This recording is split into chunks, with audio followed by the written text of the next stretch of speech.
Good morning, everybody. Just wanted to give everybody an update on our project here in Los Angeles, California.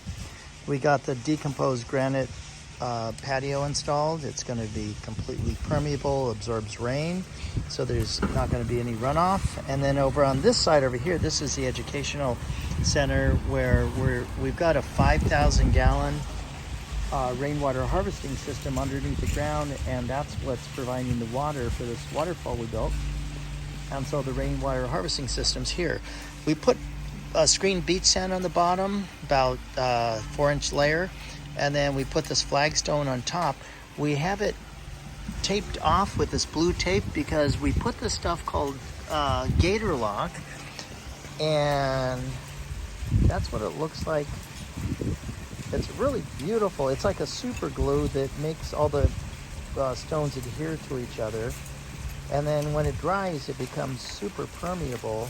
And so that's, in a couple days, we'll lift the tape off and voila, it's going to be a permeable surface that actually provides a lot of enjoyment for aesthetically to the eyes, but yet you'll be able to walk in this area with high heels and you won't sink in because it'll be as hard as concrete, but yet it will allow the rain to go into the rainwater harvesting system at the bottom. So really cool project. We're going to be done, probably come back half day tomorrow. Be close. We'll get a lot of it done today. Still got a few hours left. This is the system for the rainwater harvesting system. This is the whole system here. This is the pump. It's called the Duramac E-Series booster pump.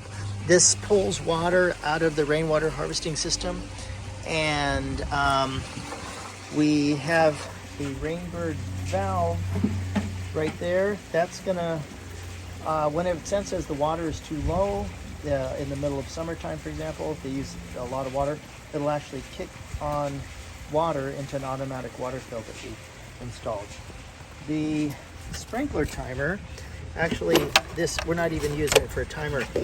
This is how we connected it so that if that we basically use this for a transformer. We took the guts out and just used it for a transformer.